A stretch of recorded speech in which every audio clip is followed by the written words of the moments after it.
Okay, good afternoon and welcome to Talkback Thursday, presented by the Jay and Susie Gouge Performing Arts Center. I'm Amy Miller, Director of Programming and Education here at the Gouge Center, and I'm very excited to be joined by these two brilliant musicians, Pedrito and Alfredo. Thank you for being here. It's our honor to be here, to be with you. Thank you. Thank you so much. Thank you.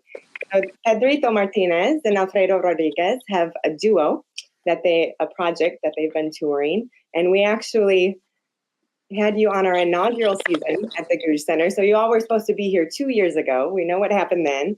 So we're so thrilled that we can reschedule and bring you all back for such a vibrant performance. I was in the audience at Jazz Fest, Winter Jazz Fest in New York City back in, I believe it was January 2019. And I saw the explosive energy. I mean, you both are incredibly high caliber artists on your own.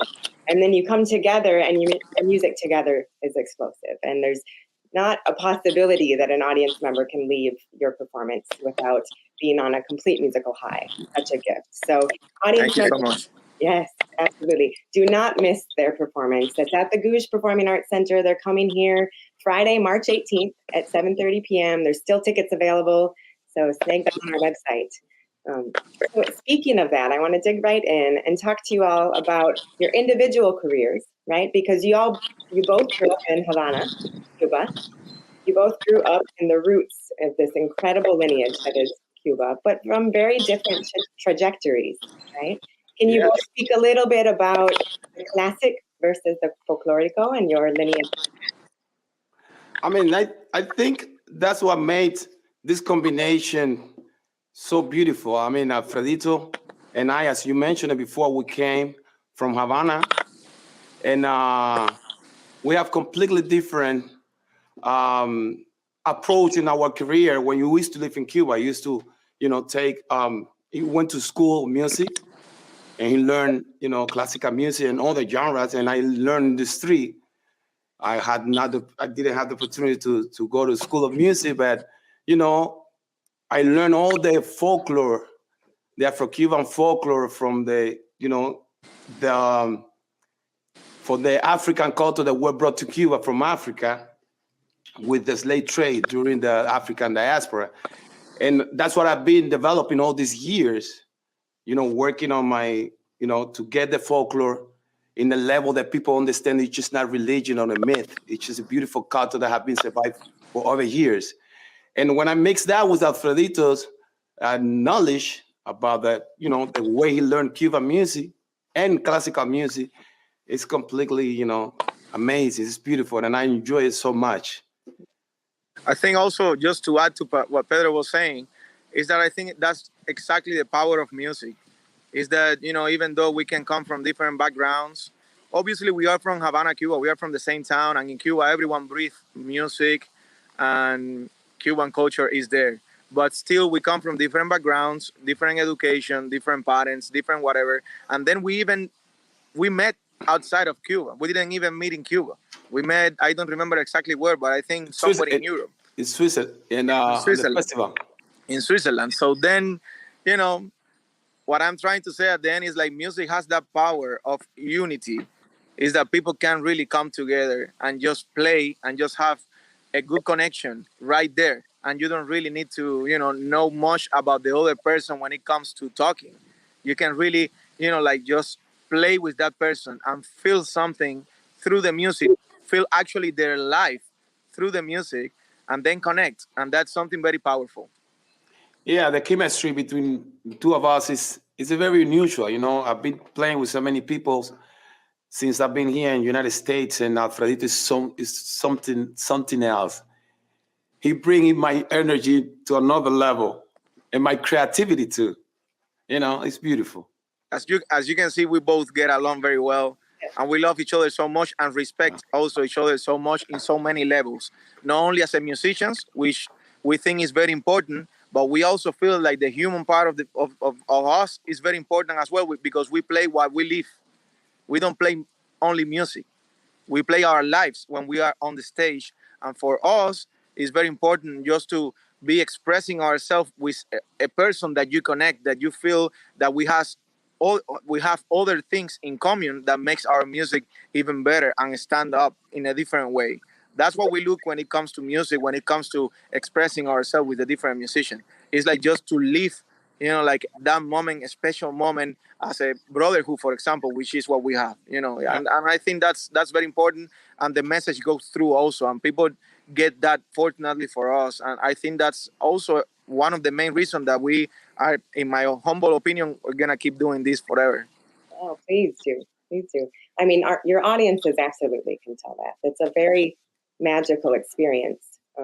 It's one that's profound watching both of you on the stage. And I had the fortunate opportunity to watch both of you separately before I saw you as a duet.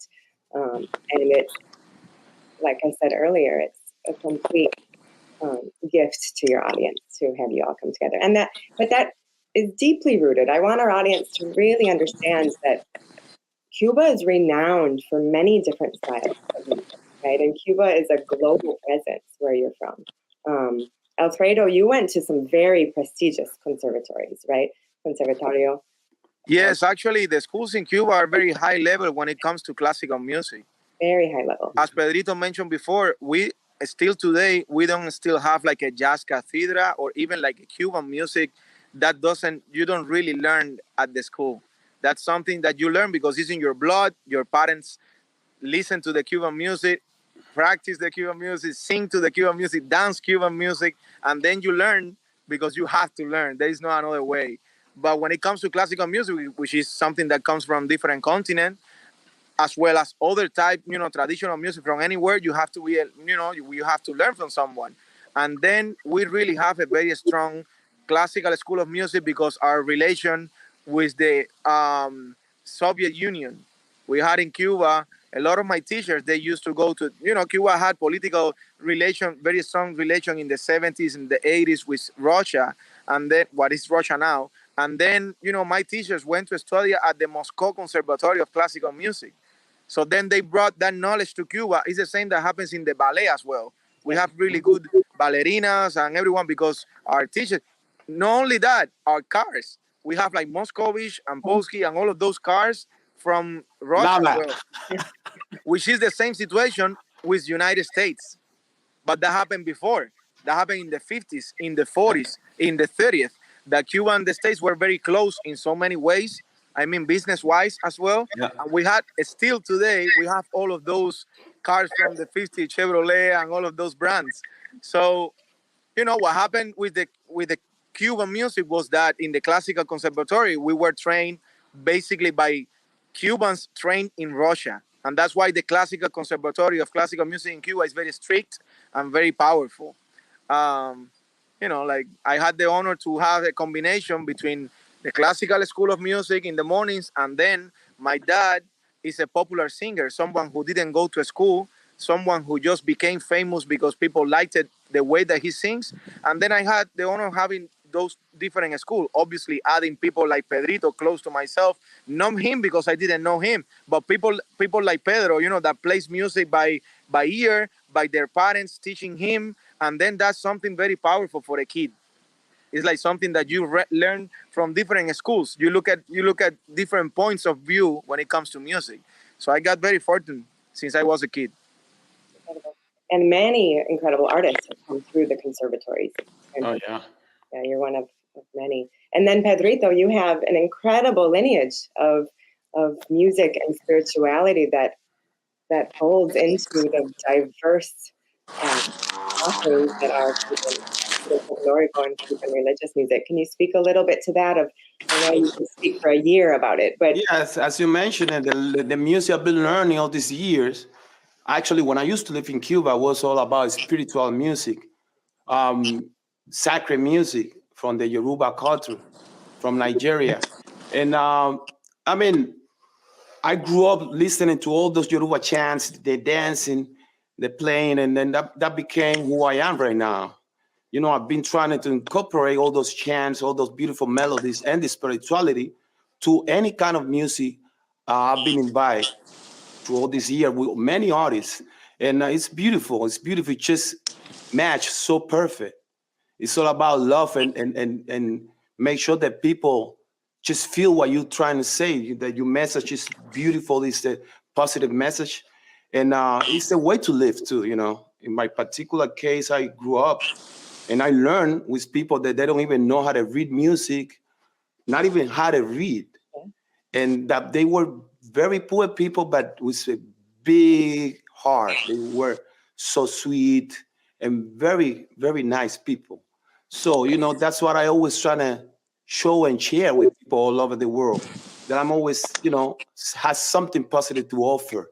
I'm always laughing. I'm always have good character. For me, is essential to share music all over the world with any kind of audience, even if they don't understand Spanish or the Yoruba chants I'm singing. They just laugh and dance. And then after the show, they say, what you were saying? I said, don't worry about it. Do you enjoy it? You had a good time? That's what it matters, Absolutely. Yeah, yeah. I remember seeing you in Harlem, right, at City College perform years back, Pedrito. And I remember you came in at the start of the performance, you came in through the aisles, and I believe you were playing a talking drum and you were dancing your rumba with the Orisha dances, yeah? Yeah.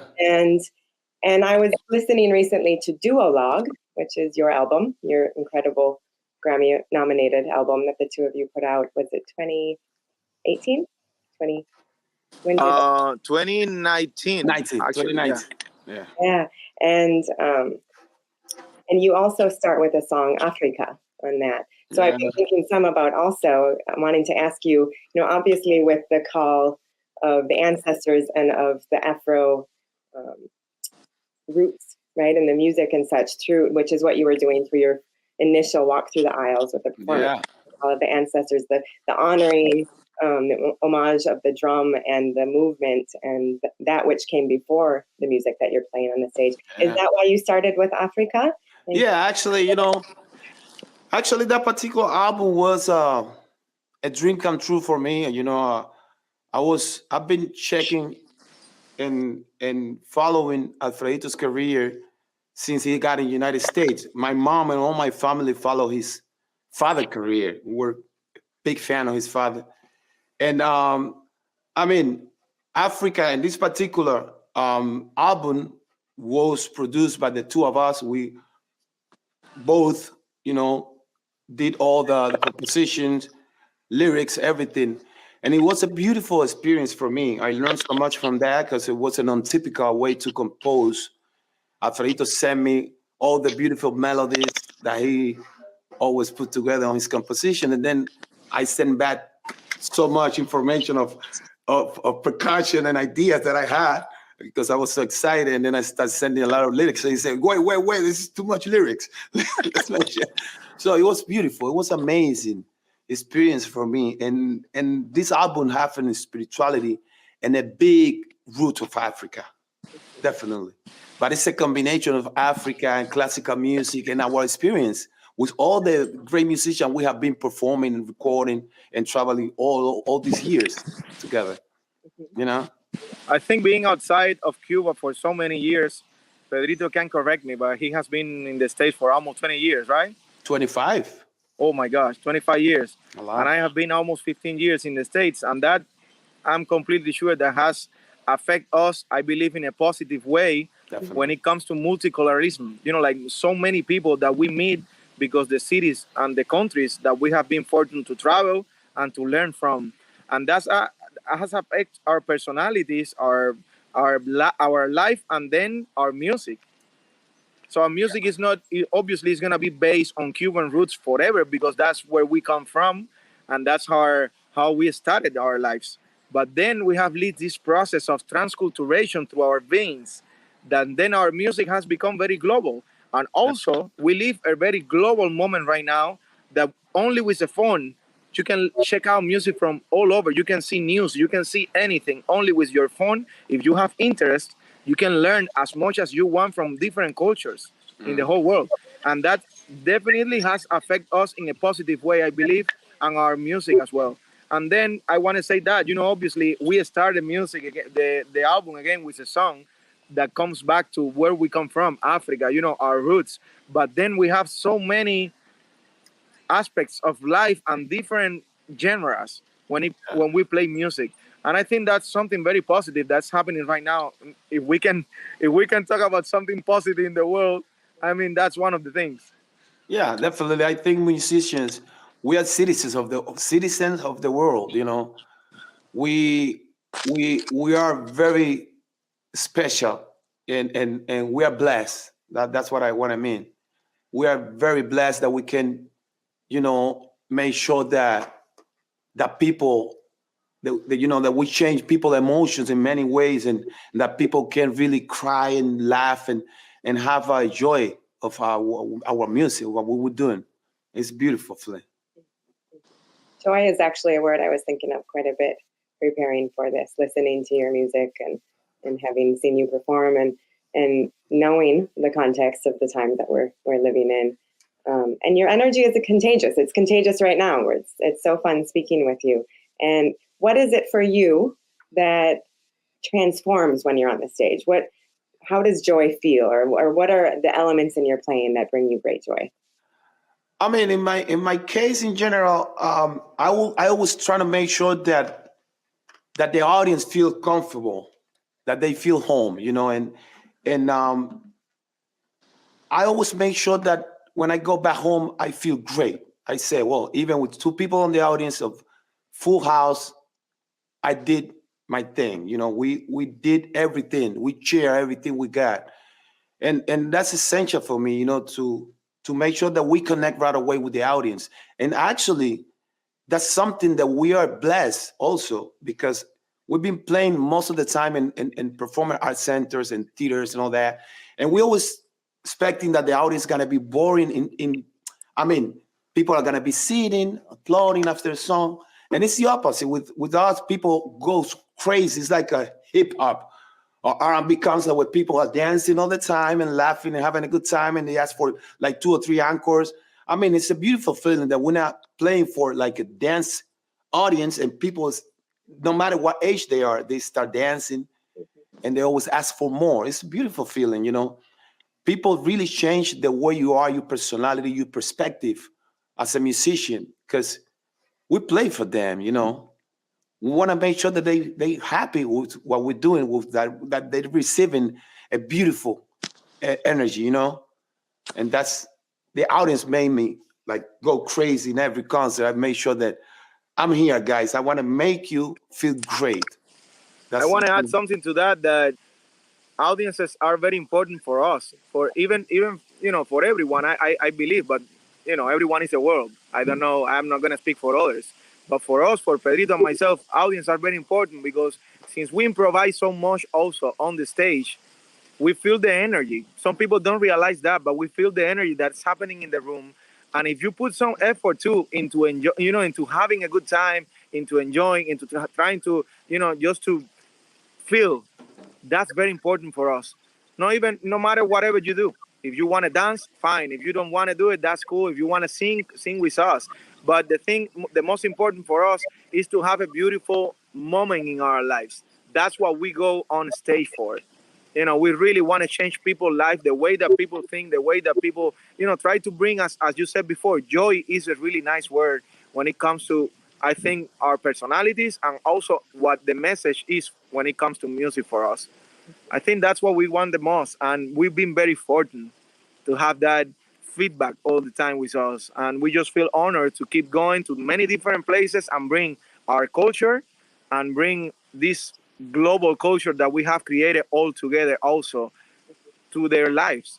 So for us, that's very important. And also remember, as I said before, we are going to give you all, because we play our lives. So anything that's happening in our life is going to be happening on a stage. Every day is going to be different, even though we have a set, we have something that we want to say before going on the stage, right? But we cannot really choose. Right now we know, we're having a conversation, right? And then you ask me a question, I answer you, and I have already a personality created all these years, all my 36 years that I have been in this world.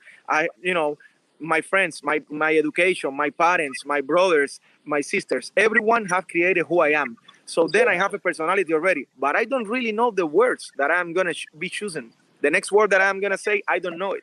So it's the same with when it comes to decisions, when it comes to intuition, when you're playing an instrument.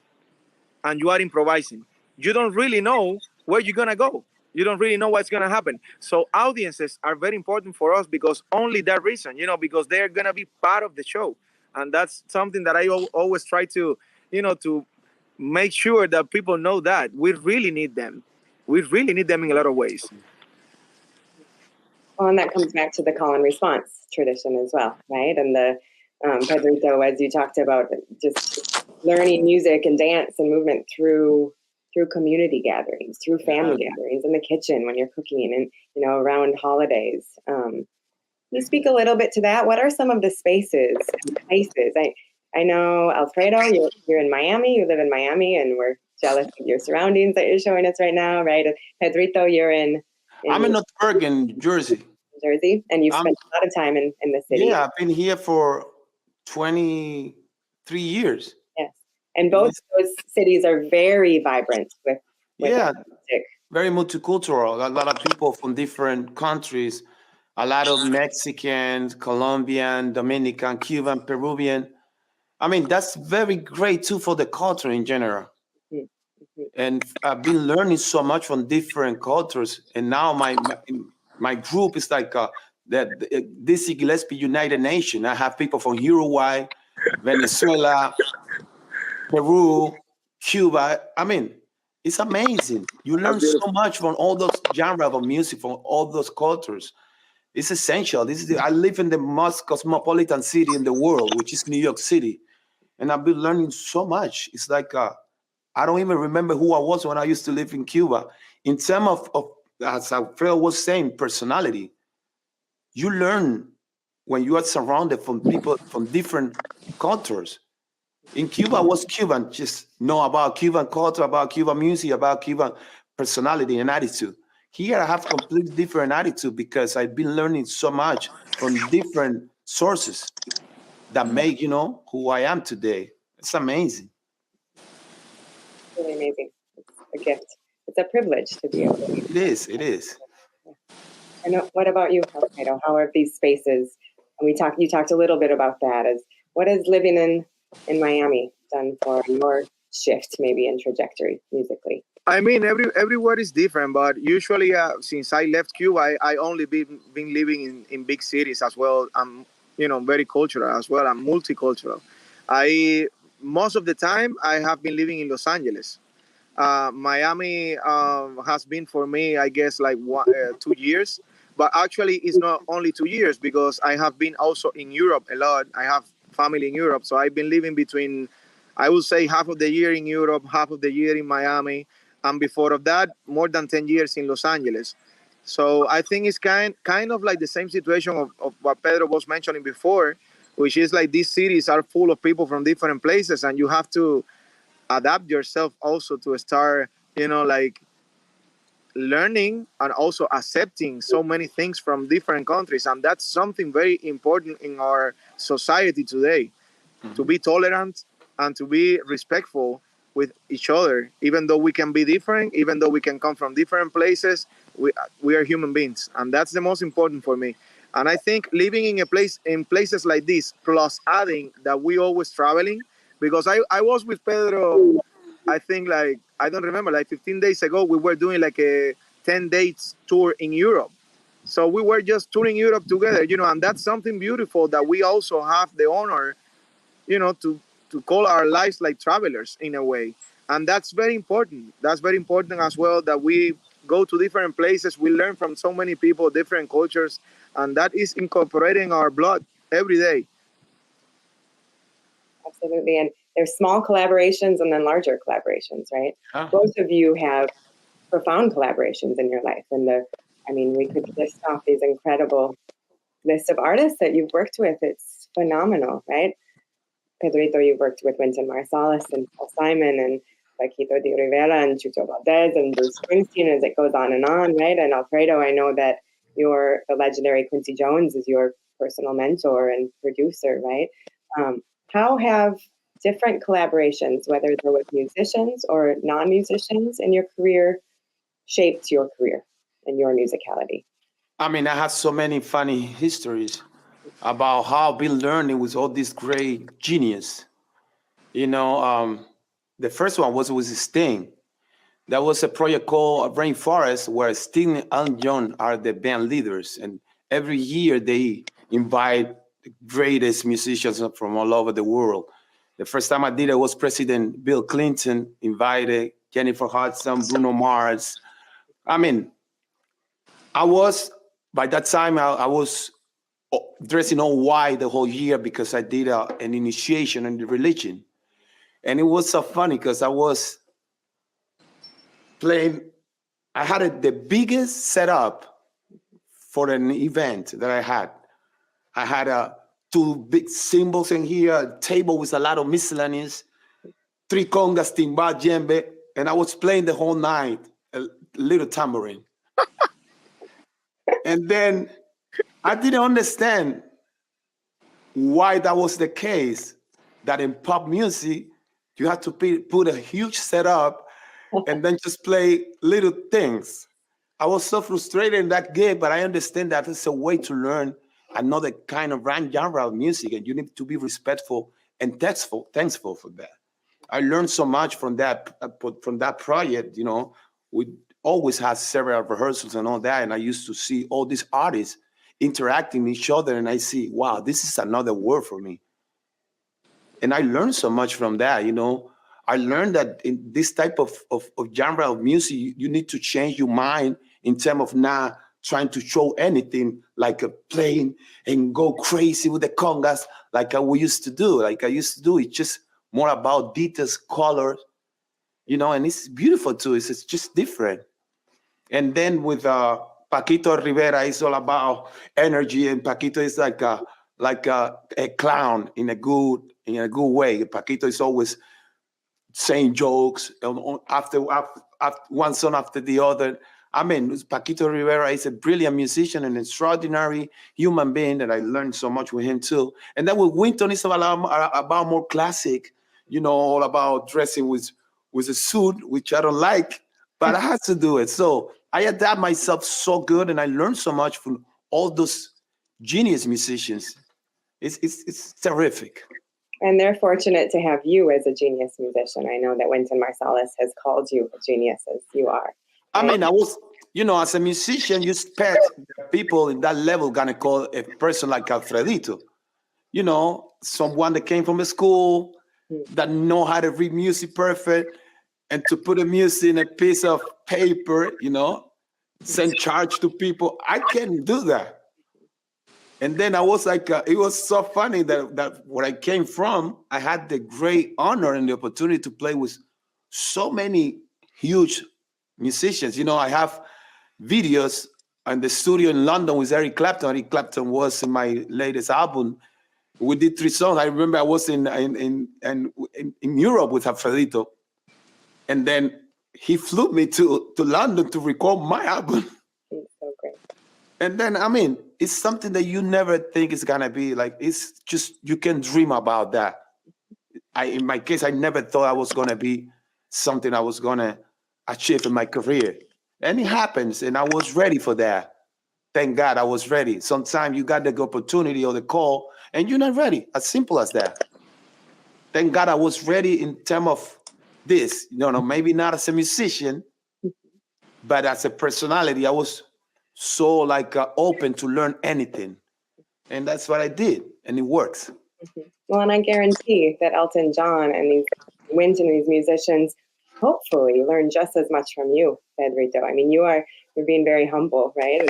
And that's also great. Collaboration. Yes, he is. Yes, he is. And I mean, I know that you're the first call, right, as a rumbero.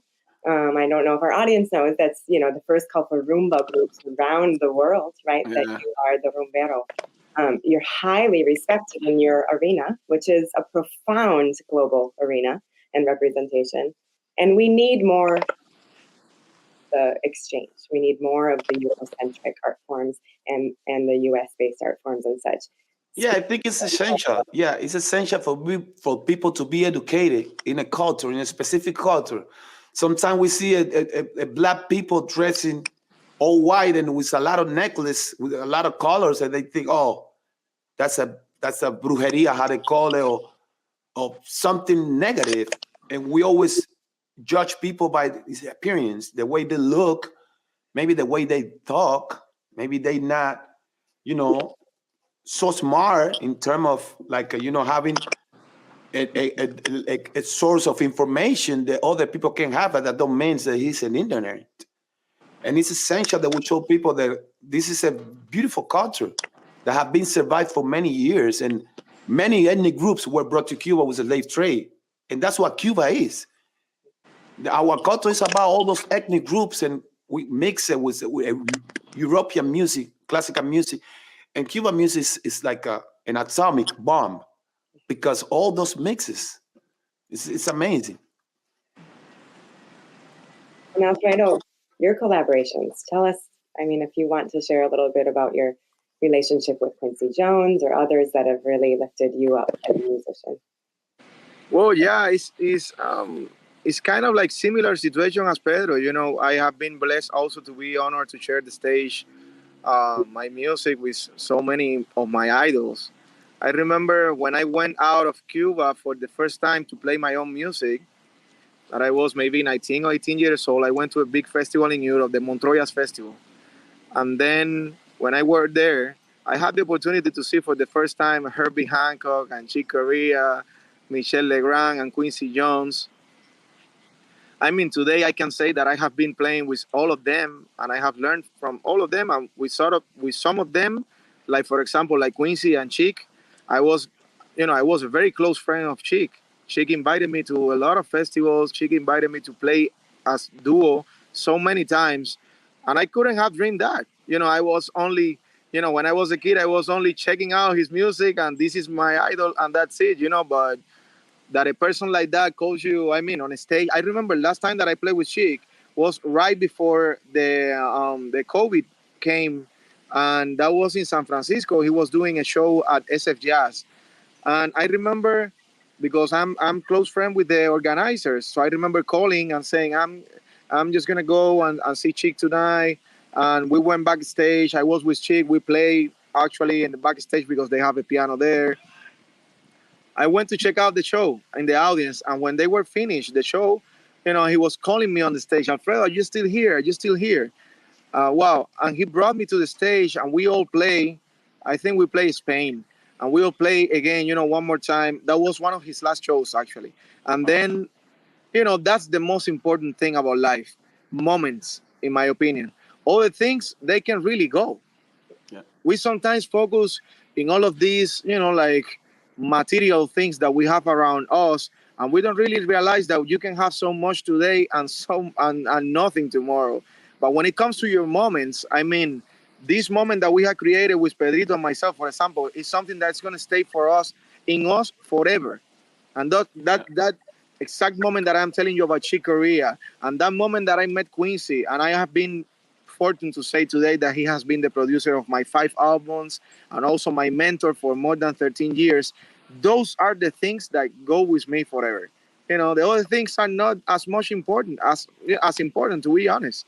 And I think we have to be focused as humanity. In my humble opinion, I'm no one, but I feel that we have to focus a little more on the human part of it, in what is important for me as a human being. And for me, happiness is that. For me, happiness is, like being able to be alive again around people that I love. Playing music changes people's life, and that's more than enough. I am a very simple person when it comes to that. I don't really need much more. Beautifully said. Thank you for those eloquent words, Alfredo. You both have, followed in the footsteps of your legendary influencers in music, right? And now I know there are many younger artists that wish that they could play with Pedro and Alfredo on this stage, right? So it's paying back too, right? And honoring traditions and honoring the legacies that you all and all of us, right, will carry. Right?